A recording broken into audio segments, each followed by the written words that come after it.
이사야 8장 9절부터 22절까지 읽겠습니다. 8장 9절부터입니다. 너희 민족들아 혼화하라. 필경 패망하리라. 너희 먼 나라 백성들아 들을지니라. 너희 허리를 동이라. 필경 패망하리라. 너희 허리에 띠를 띠라. 필경 패망하리라. 너희는 함께 도모하라. 필경 이루지 못하리라. 말을 내어라. 시행되지 못하리라. 이는 하나님이 우리와 함께 하심이니라. 여호와께서 강한 손으로 내게 알게 하시며 이 백성의 길로 행치 말 것을 내게 경성시켜 가라사대 이 백성이 맹약한 자가 있다 말하여도 너희는 그 모든 말을 따라 맹약한 자가 있다 하지 말며 그들의 두려워하는 것을 너희는 두려워하지 말며 놀라지 말고 만군의 여호와 그를 너희가 거룩하다 하고 그로 너희의 두려워하며 놀랄 자를 삼으라. 그가 거룩한 피할 곳이 되시리라. 그러나 이스라엘 두 집에는 거치는 돌 걸리는 반석이 되실 것이며 예루살렘 거민에게는 함정 올무가 되시리니 많은 사람들이 그로 인하여 거칠 것이며 넘어질 것이며 부러질 것이며 걸릴 것이며 잡힐 것이니라. 너는 증거의 말씀을 싸매며 율법을 나의 제자 중에 봉함하라. 이제 야곱 집에 대하여 낯을 가리우시는 여호와를 나는 기다리며 그를 바라보리라. 보라 나와 및 여호와께서 내게 주신 자녀들이 이스라엘 중에 징조와 예표가 되었나니 이는 시온산에 계신 만군의 여호와께로 말미암은 것이니라. 혹이 너희에게 고하기를 지절거리며 속설거리는 신접한 자와 마술사에게 물으라 하거든 백성이 자기 하나님께 구할 것이 아니냐 산자를 위하여 죽은 자에게 구하겠느냐 하라. 마땅히 율법과 증거의 말씀을 좇을지니 그들의 말하는 바가 이 말씀에 맞지 아니하면 그들이 정령이 아침 빛을 보지 못하고 이 땅으로 헤매며 곤고하며 줄일 것이라. 그 줄일 때에 번조하여 자기의 왕 자기의 하나님을 저주할 것이며 위를 쳐다보거나 땅을 굽어봐도 환난과 흑암과 고통의 흑암뿐이리니 그들이 심한 흑암 중으로 쫓겨 들어가리라. 지난 시간에 유다의 심판에 관한 말씀을 살폈습니다. 여호와께서 마헬 살랄 하스바스 징조를 주시면서 아람과 북이스라엘에게서 유다를 건져 주시지만은 유다가 여호와를 버립니다. 그래서 여호와께서 아시리아 들어 유다를 침공하게 하실 것입니다. 바로 그때 그 말씀을 하실 때 여호와께서 임마누엘을 부르시며 유다를 내 땅이라 하십니다. 여호와께서 여전히 유다와 함께 하십니다. 이런 사랑에서 유다의 남은 자가 있습니다. 그 부분을 오늘 살펴볼 텐데 다섯 단락으로 나눠보죠. 9절, 10절 상반절 민족들이 패망할 것이다 하는 이사야의 담대한 선언이고 그 다음 10절 하반절부터 11절에 그 이유가 하나님 우리와 함께 하심이라. 그리고 이 백성과 구별된 이사야의 모습이 나옵니다.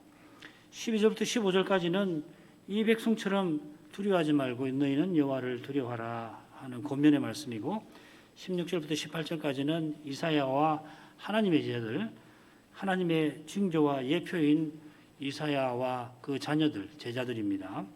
그리고 19절부터 22절까지는 율법과 증거의 말씀을 좇으라. 다른 이들은 망할 것이다. 그래서 이 단락은 민족들의 심판에 관한 선언으로부터 시작해서 유다의 멸망으로 끝이 납니다. 유다 민족이 멸망하는 것은 하나님만 의지하지 않고 힘센 나라들을 의지한 데 있습니다. 사람을 두려워한 데 있습니다. 언약의 나라가 하나님을 버린 까닭에 망합니다마는 거기 하나님이 우리와 함께 하신다 전하는 선지자가 있습니다. 선자가 전하는 이 말씀을 겸손히 듣는 하나님의 제자들이 있습니다. 그들이 하나님의 징조와 예표, 곧 하나님이 자기 백성과 함께 하시는 징조입니다. 상수리 나무가 베인 바 같이 유다가 무너집니다마는 바로 이들이 하나님께서 남겨놓으신 거룩한 씨, 거루투기입니다. 9절 10절 상반절 너희 민족들아 헌화하라 필경 패망하리라. 너희 먼 나라 백성들아 들을지니라. 너희 허리를 동이라 필경 패망하리라. 너희 허리에 띠를 떼라 필경 패망하리라. 너희는 함께 도모하라 필경 이루지 못하리라. 말을 내어라 시행되지 못하리라. 이사야의 말입니다. 이사야가 이렇게 담대하게 선언할 수 있는 것은 이 여호와께서 임마누엘에게 말씀하신 그 내용에 있습니다. 여호와께서 선지자에게 아시리아의 침공을 말씀하시는 끝에 임마누엘이여 하셨습니다. 아시리아 군대가 큰 새가 날개를 펴듯이 유다를 마구 침공하겠지만은 임마누엘께서 자기 땅을 외면치 아니하실 것입니다. 이 사실과 약속에 힘입어서 이사야가 담대히 선언합니다. 이사야는 민족들 곧 열방들어 어디 전쟁을 일으켜 볼 테면 한번 해봐라 합니다. 이 혼화라고 하는 것은 열방이 군대를 일으키며 고함치는 그러한 모습을 담아내는 낱말입니다. 허리를 동이는 거, 허리에 띠를 띠는 거, 단단히 무장한 것입니다. 무장하고서 칼이나 창을 부딪히면서 큰 소리를 내는 모습이죠. 아시리아가 나라들을 차례로 정복하고 유다에 들이닥칠 겁니다. 아시리아들어 유다를 치라고 허락하신 여호와께서 자기를 의지하는 자와 함께 하실 것입니다. 선자는 열방이 틀림없이 패망할 것이라 확신합니다. 이 패망한다는 말이 9절에 3번 나옵니다. 하나님이 말씀하셨으니 틀림없이 그리 될 것입니다. 하나님께서 임마누엘 되시니 이 하나님을 대적하는 열방은 망하고 말 것입니다. 열방이 하나님을 대적하는 사실이 함께 도모하는 데에서 말을 내는 데에서 잘 드러납니다. 이것은 시편 2편 처음 장면을 떠오르게 합니다. 열방은 여호와와 메시아의 결박을 풀어 헤쳐버리고서 결박을 풀어버리자 하고서 함께 모의하고 여호와를 대적합니다. 여호와께서 자기 백성을 징계하려고 아시리아를 쓰십니다마는 아시리아는 그것도 모르고서 막대기 주제에 자기를 두는 사람을 움직이려 합니다. 30여 년 후에 사네립이 예루살렘을 포위하고서 여호와와 그의 메시아, 그의 왕 히스기야를 기름 부음 받은 히스기야를 해방합니다.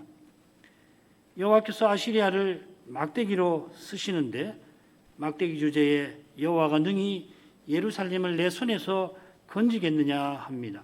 이런 교만은 반드시 무너지고 맙니다. 다음 부분 가겠습니다. 이는 하나님이 우리와 함께 하심이라 여호와께서 강한 손으로 내게 알게 하시며 이 백성의 길로 행치 말 것을 내게 경성하여 가라사대.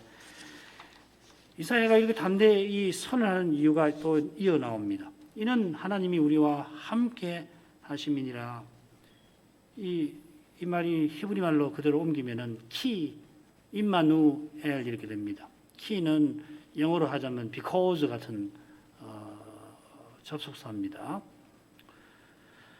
천상오전에서 여호와께서 임마누엘에게 하시는 말씀을 그가 들었던 까닭입니다. 천상오전에서 한 분 여호와께서 또한 우리로 계실 뿐만 아니라 여호와께서 여호와를 믿는 우리와 함께 하신다고 그가 분명히 들었습니다. 선자는 우리와 이 백성을 구분하고 있습니다. 선자가 말하는 이 백성, 우리는 이 백성 유다에 속합니다마는 이 백성의 길은 하나님께서 함께 하시지 않는, 하나님과 함께 하지 아니하는 길입니다. 이 백성이 본래 언약 백성입니다마는 언약이 하나님께서 내 백성 아니라 하실 사람들입니다. 호세아서에 그 말이 나오죠. 암미라는 말이 내 백성이라는 말인데 로 암미, 로 하면은 아니라는 말입니다. 이사야서에 60회 가량 하나님께서 함께 하시는 이 우리라고 하는 말이 나옵니다. 이걸 꼭 주의해서 우리라는 말이 나올 때마다 너희도 마찬가지인데 사실은 특별히 우리라는 말을 주목해서 이사야서를 읽으셔야 합니다. 이 우리가 누군지 16절부터 18절에 분명히 나올 겁니다. 그들은 선지자가 전한 말씀을 기다리고 듣고 받는 사람들, 여호와께서 남겨놓으시는 거룩한 씨입니다. 그들은 언약의 나라가 세상처럼 변한 현실에서 언약을 붙듭니다. 그들에게 하나님께서는 이미 임마누엘이 되어주셨고 또 되어주실 것입니다. 심지어 포로 잡혀가는 그때에도 돌아올 때도 마찬가지로 그리하실 겁니다. 이 사실이 11절에 잘 드러납니다. 11절은 이사야가 임마누엘을 확신하는 이유입니다. 이는 여호와께서 강한 손으로 내게 알게 하심이라. 여기 이는 함이라 이유를 나타내는 표현이라고 말씀드렸죠. 이 강한 손이라고 하는 것은 성신의 강력한 가마를 가리킵니다. 이 손이라고 하는 게 종종 성신을 가리키는 것이거든요. 강한 손이라 했습니다. 알게 하셨다고 번역을 했는데 말씀하셨다 이렇게 되어 있습니다.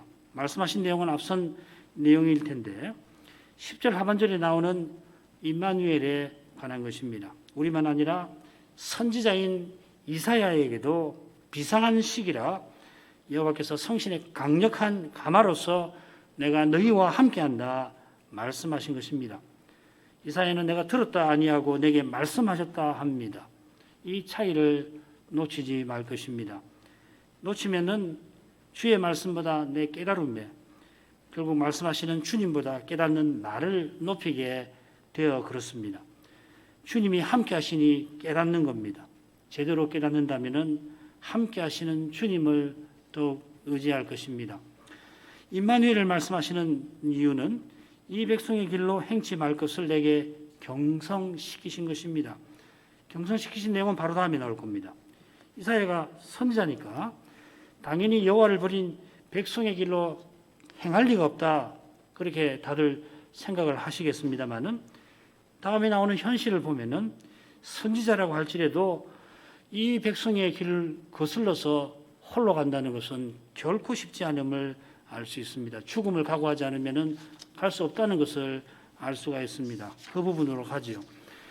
이 백성이 맹약한 자가 있다 말하여도 너희는 그 모든 말을 따라 맹약한 자가 있다 하지 말며 그들의 두려워하는 것을 너희는 두려워하지 말며 놀라지 말고 만군의 여호와 그를 너희는 너희가 거룩하다 하고 그로 너희의 두려워하며 놀랄 자를 삼으라.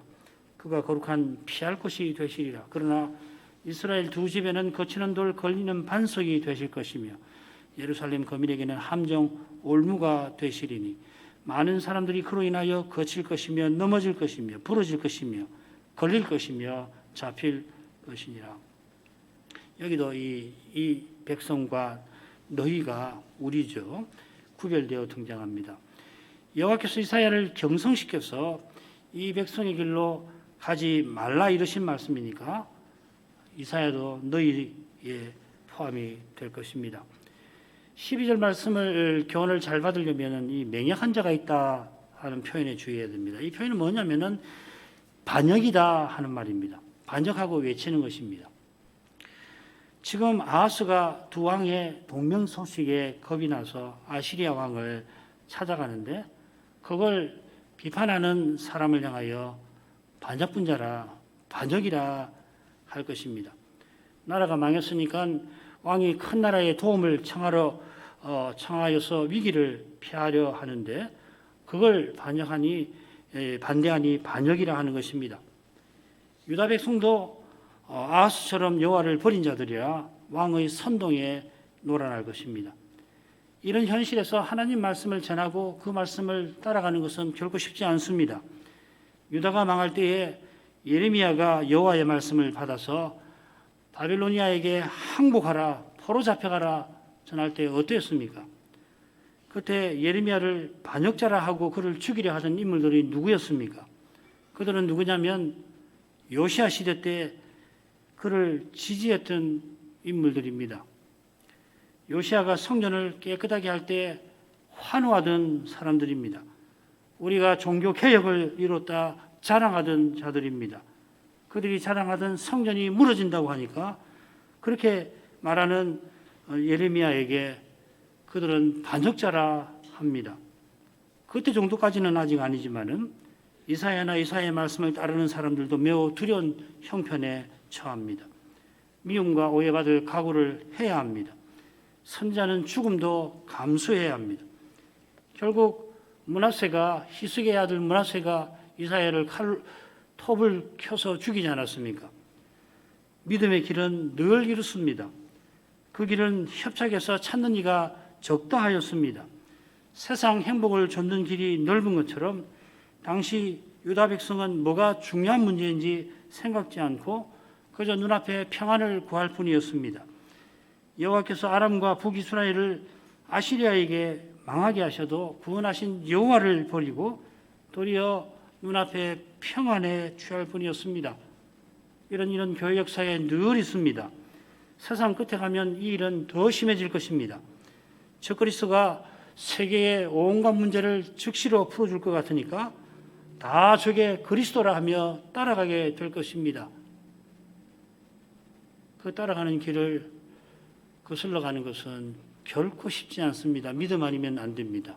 목숨을 내놓아야만 가능할 것입니다.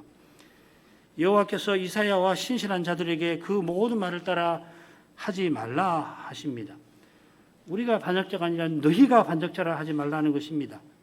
그렇게 맞받아 쳤다가는 중요한 일을 놓칠 수가 있습니다.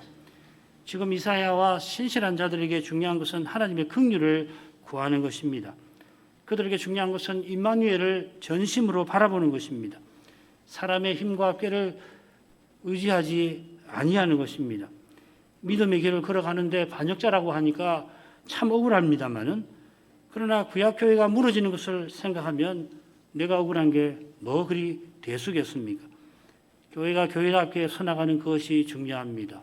이거 없으면은 나에게 평안이란 다 헛된 것일 뿐입니다. 믿음의 길을 걷고자 한다면은 이 백성이 두려워하는 것을 두려워하지 말아야 합니다. 이 백성은 사람을 두려워합니다. 사람을 두려워하면 사람을 의지합니다. 사람의 영광을 얻으려면 사람을 의지합니다. 이사야와 신실한 사람들도 그런데 얼마든지 떨어질 수 있습니다. 요시야를 지지했던 인물들이 예레미야를 죽이는 지경까지 이런 것처럼 말이에요. 그들도 연약한 사람이라 사람을 두려워할 수 있는데, 그렇게 되면은 아시리아에 빌붙는 아하스를 비난하지만은 그들 역시 똑같은 상태에 떨어질 수 있습니다.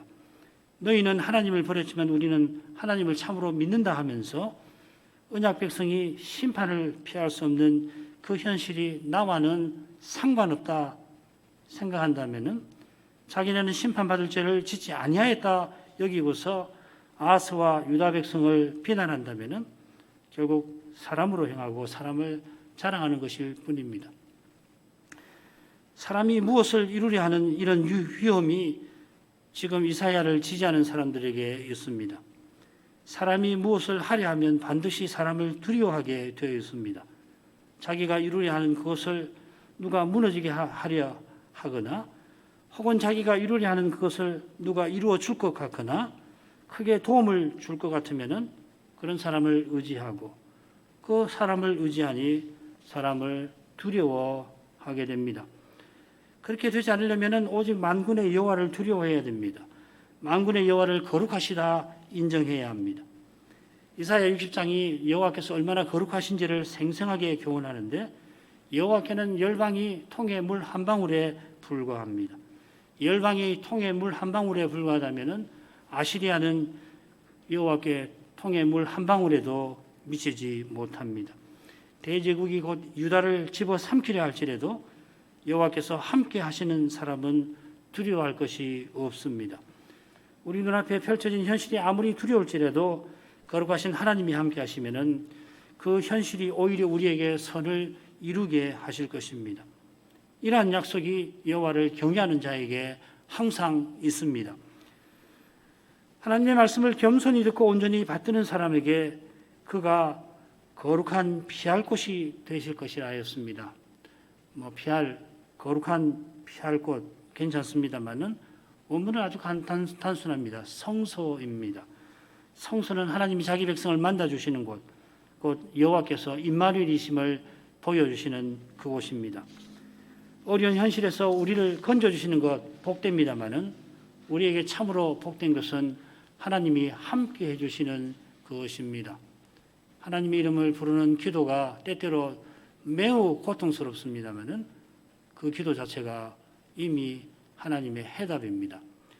그러나 하나님을 마땅히 두려워해야 하는데도 두려워하지 아니하는 이스라엘 두 집에게는 거치는 돌과 걸리는 반석이 될 것입니다. 이스라엘 두 집은 남쪽 유다와 북쪽 이스라엘이겠죠.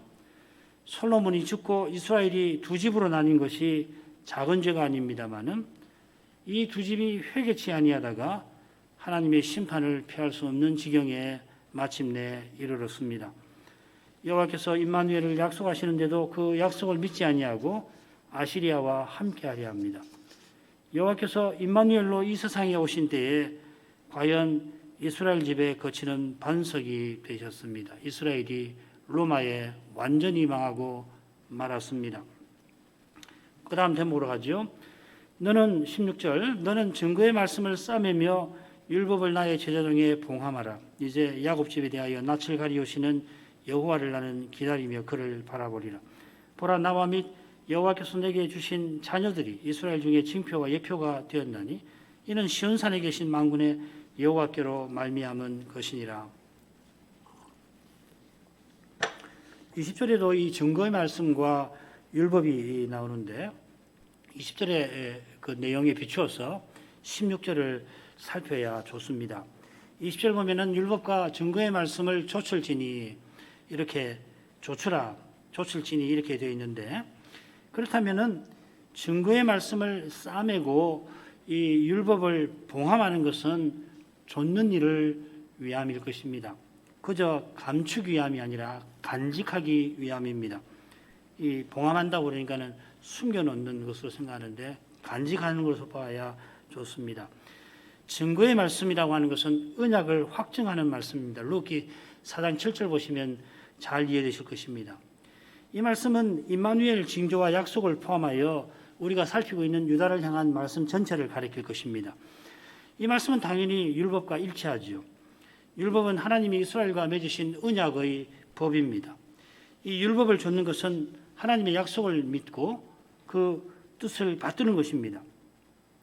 선자는 이 증거의 말씀을 나의 제자 중에 봉함해야 합니다. 이사야의 제자가 아니라 나의 제자라 합니다. 이사야도 그 전한 말씀을 받들 사람일 것입니다. 그러면서 이들은 이사야의 제자이기도 합니다. 여기 이 봉함이라고 하는 말은 인친다 하는 뜻입니다. 선지가 당연히 유다 백성에게 임마누엘 예언을 전합니다마는 그들이 듣질 않습니다. 예수님께서 이사야 6장의 예언을 인용을 하시면서 그것을 이루시려고 비유로 무리에게 말씀하시며 제자들에게만 비유를 풀어주신 것처럼 이사야도 전한 말씀을 여호와의 제자 중에 간직하게 합니다. 이 백성은 선지자가 전한 말씀을 듣고 반역자로 모을 것입니다.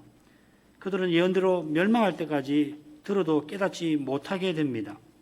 그러나 그 말씀이 나의 제자 중에서 간직될 것입니다. 이사야는 받은 말씀을 여호와께서 함께 하시는 우리 곧 나의 제자에게 여호와의 제자에게 전해야 합니다. 그들이 전한 말씀을 간직하고 그 말씀을 좇게 해야 합니다. 현실은 말씀과 심히 어긋나 보입니다. 마침내 이스라엘이 망할 때에 유다가 무너질 때에 다윗과 맺은 언약이 완전히 무너지는 것처럼 보일 때가 곧 들이닥칠 것입니다. 그때 이사야의 말씀을 간직한 히스기야처럼 하나님만 의지해야 할 것입니다. 그래서 선지자는 여호와를 기다리고 바라봅니다. 하나님께서 지금 야곱집에 그 얼굴을 가리십니다. 야곱집을 버리실 것입니다. 그 집은 사람 사는 집이 못되고 황폐해질 것입니다. 그러나 심판하시는 여호와를 선지자는 기다리고 바라봅니다. 상수리 나무를 베시지만은 그 그루터기를 남기시는 여호와께서 임마누엘로서 친히 언약 이루실 그날을 기다립니다. 그날을 기다리며 이사야는 하나님의 제자들을 생각하면서 말씀을 전합니다. 전설에 따르면 히스기야 아들 므낫세가 톱으로 켜서 이사야를 죽였습니다. 그때 이사야를 따르던 하나님의 제자들도 무수히 죽었을 것입니다. 눈앞의 현실은 그처럼 죽음의 현실입니다만 선자는 하나님을 기다리고 또한 바라봅니다. 당대에는 유다가 임마누엘의 땅답게 하나님과 거룩한 교제 가운데 서나가는 것을 도무지 기대할 수 없습니다마는 그러나 그분의 예언이 틀림없이 이루어질 것이라 믿습니다. 과연 그가 믿은 대로 하나님이 말씀하신 대로 임마누엘은 오셨고, 오셔서는 이사야가 생각하는 것이나 구하는 것에 넘치는 구원을 지금 이루고 계십니다. 시대마다 참된 신앙은 이처럼 다시 오실 그리스도를 기다리며 주의 말씀을 줬습니다. 말씀대로 사는 사람은 고난과 시련을 반드시 겪습니다마는 이사야처럼 여호와를 기다리며 바라는 태도로 시대를 이깁니다. 말씀과 끝나 보이는 현실에 원망하기 쉽지만은 원망하지 않고 틀림없이 말씀대로 이루어질 장래를 소망합니다. 이사야의 기다림과 바람이 여호와의 신실하심과 인자하심에 있는 것입니다. 이것이 나와 여호와께서 내게 주신 자녀들이 징조와 예표가 되었다는 고백에 잘 드러납니다. 이 고백은 이사야의 두 아들 스알랴숲과 마엘 살랄 하스바스의 일을 가리키긴 하지만은 더 넓히면 16절에 나오는 이 여호와의 제자들과 붙어 있습니다. 이사야는 자신과 하나님의 제자들, 곧 자기 자녀들이 하나님께서 틀림없이 약속 이루실 징조와 예표라고 확신합니다. 자기나 제자들이 심판받을 이 백성과 근본적으로 다르지 않습니다. 그러나 하나님이 거룩한 시를 남겨놓으셨습니다. 탄식하며 기도하는 사람이 바로 여호와께서 이미 함께 하신다는 징조인 것입니다. 이로써 이미 여호와는 임마누엘이심을 역설적으로 드러내고 계십니다. 이는 시온산에 계신 만군의 여호와께로 말미암은 것이니라. 만군의 여호와께서 시온산에 계셔서 친히 언약을 이루십니다. 자기 백성은 언약을 위반해서 포로되어 갑니다마는, 그래서 여호와께서도 포로된 땅으로 가십니다마는 거기서도 포로된 자들 가운데서 언약을 이루실 것입니다. 그 여호와께서 세상에 오셔서 이제 하늘과 땅의 모든 권세로 하나님의 뜻을 온전히 이루어 가십니다. 배도의 물결이 이미 범람하여서 온 세상에 참된 교회가 점점 사라져 갑니다마는 오직 그리스도, 이렇게 고백하는 이들을 통해서 그리스도는 음부의 권세가 이기지 못하는 교회를 이날도 세워가십니다. 이 거룩한 역사를 보아야 합니다. 말씀에 비춰서 그리스도와 그분의 이 역사를 보아야 합니다. 그걸 보지 못하면 결국 눈앞에 현실만 우리 마음을 차지할 것입니다. 거기서는 문제가 뭔지도 알 수 없고 혹한들 해답을 발견치 못할 것입니다. 무엇이 중요한지 알려면 주님과 그분의 말씀을 보아야 합니다. 우리가 살고 있는 21세기의 주님은 대체 무슨 일을 하고 계십니까? 이 시대에 정말 중요하고 심각한 문제가 어디 있는 것입니까? 그 해답은 무엇입니까? 주님은 말씀으로 분명히 우리에게 대답하시고 또 하실 것입니다. 이미 우리에게 대답을 주신 바가 있지 않아요. 그래서 독립개신교회가 서나오지 않았습니까? 이것을 잊어서는 안 될 것입니다. 이것을 잊어버리고서 교회로 있다, 아무런 의미가 없을 것입니다. 마지막 부분 읽겠습니다.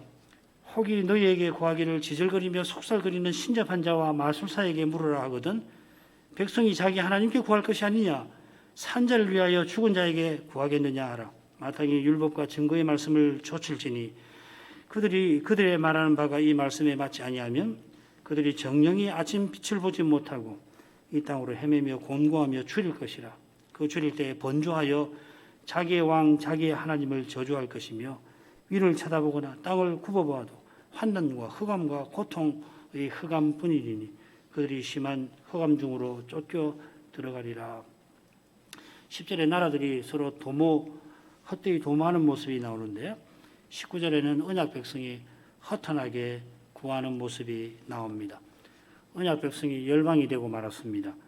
하나님께서 언약 백성에게 선자를 보내서 하나님의 뜻을, 구원의 뜻을 알리십니다마는 이 백성은 지금 신접한 자와 마술사에게 찾아갑니다.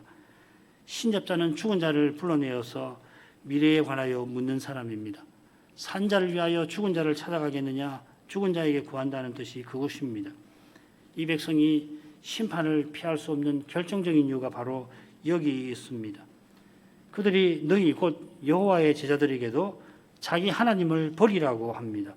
그러니 어찌 망하지 않을 수가 있겠습니까? 당시 고대 근동은 민족마다 자기 수호신을 두고 있어서 선자는 백성이 자기 하나님을 함께 구하여야 할 것 아니냐 합니다. 하나님 말씀 없는 민족들도 자기 수호신을 의지하는데 하나님 말씀을 들었다는 이 민족은 그들보다 못합니다. 하나님 말씀을 듣지 아니하면은 전혀 말씀을 듣지 아니한 것보다 미련해지는 것입니다. 하나님 백성은 그렇습니다. 더욱이 여호와는 유다의 수호신 정도가 아니십니다. 그러나 유다 백성은 주변 나라들이 자기 수호신을 위하는 것보다도 하나님을 섬기지 아니합니다. 이런 현실에서 선자는 마땅히 율법과 증거의 말씀을 조출지니 합니다.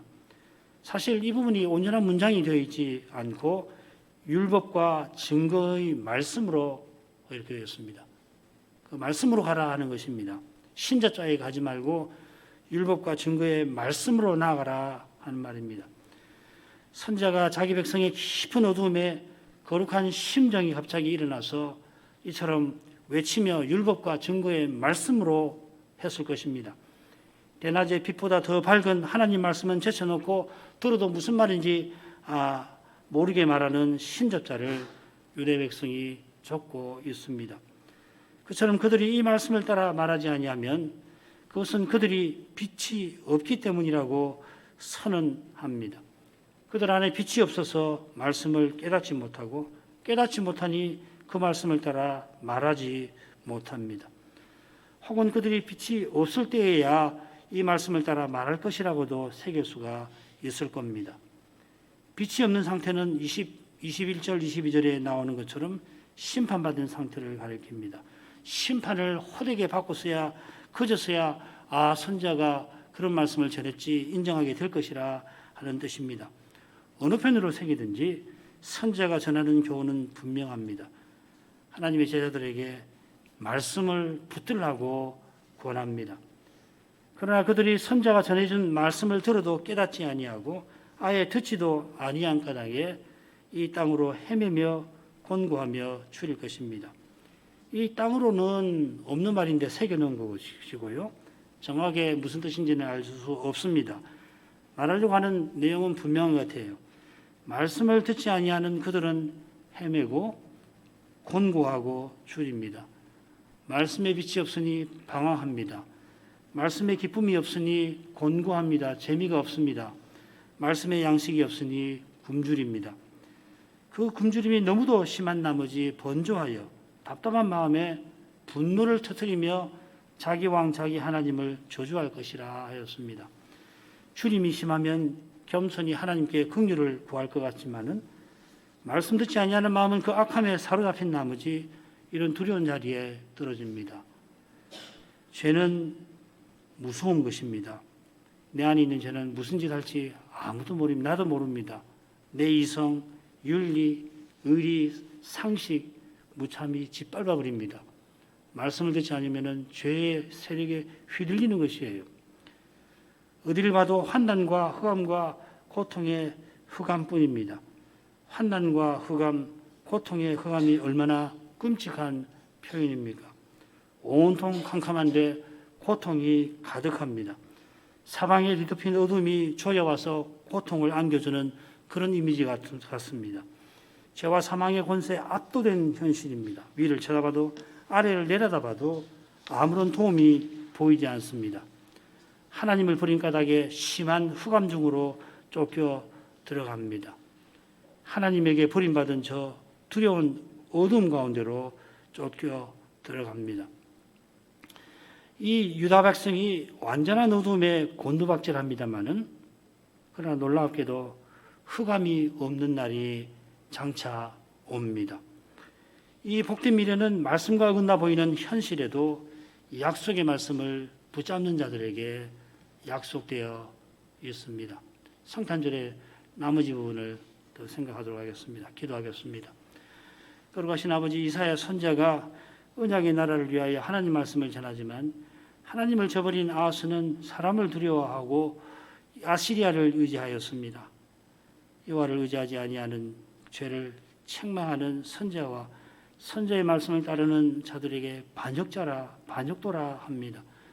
유다 백성도 세상 행복을 위해 취하여서 선지자의 말씀을 듣지 않고 아하스처럼 선지자를 미워합니다.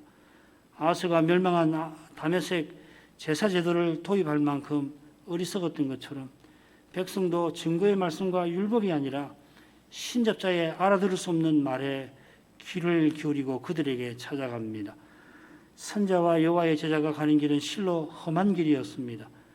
전설에 따르면 히스기야 아들 므낫세가 톱으로 켜서 이스라엘을 죽였다 하는데 여호와의 제자들이 이미 그런 무서운 오해와 미움을 받았을 것입니다.